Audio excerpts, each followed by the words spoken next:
अजित पवारांच्या बॅगेची ही तपासणी करण्यात आलेली आहे। उद्धव ठाकरेंच्या बॅगेच्या तपासणीनंतर आता देवेंद्र फडणवीस आणि अजित पवारांच्या बॅगेचा ही तपासणी करतानाचा व्हिडिओ समोर आलाय। बॅग चेक करण्यावरून सत्ताधारी आणि विरोधकांमध्ये जुंपल्याचं पाहायला मिळतंय आणि आता देवेंद्र फडणवीसांनंतर अजित पवारांची ही बॅग चेक करतानाचा किंवा तपासणी करतानाचा व्हिडिओ समोर आलेला आहे। यवतमाळमधील वणीमध्ये उद्धव ठाकरेंच्या बॅगेची तपासणी करण्यात आली होती आणि त्यानंतर अनेक राजकीय आरोप प्रत्यारोप झाले आणि आज सकाळीच देवेंद्र फडणवीसांचा व्हिडिओ समोर आला होता आणि आता अजित पवारांचा बॅग तपासणी करतानाचा व्हिडिओ समोर आला। तर आपले प्रतिनिधी जयकुमार आपल्या सोबत आहेत। तर आता आपण बघतोय की अजित पवारांच्या बॅग तपासणी करतानाचा व्हिडिओ समोर आलाय, नेमकं काय परिस्थिती आहे?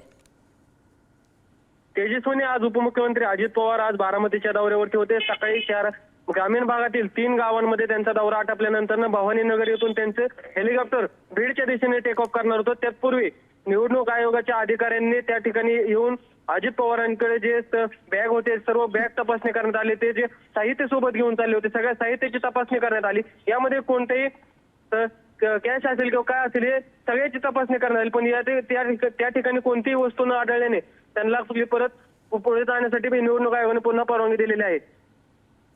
तर जयकुमार, उद्धव ठाकरेंचा व्हिडिओ समोर आला होता आणि त्यानंतर देवेंद्र फडणवीसांचा व्हिडिओ समोर आला होता आणि यानंतर लगेच आता अजित पवारांचा व्हिडिओ समोर येतोय। तर यामध्ये काही राजकारण असल्याचं समजतंय का?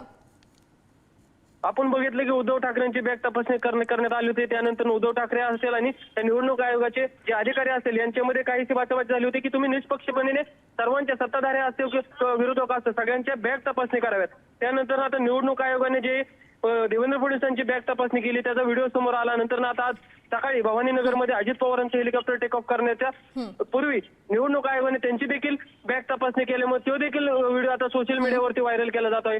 कुठेतरी निष्पक्षपणे निवडणूक आयोग काम करत आहे असं चित्र आपल्याला दिसत आहे, परंतु आता सत्ताधारी विरोधकांकडनं या बॅग तपासणीवरून राजकीय नक्की जयकुमार, आपलं लक्ष राहील। धन्यवाद या माहितीसाठी।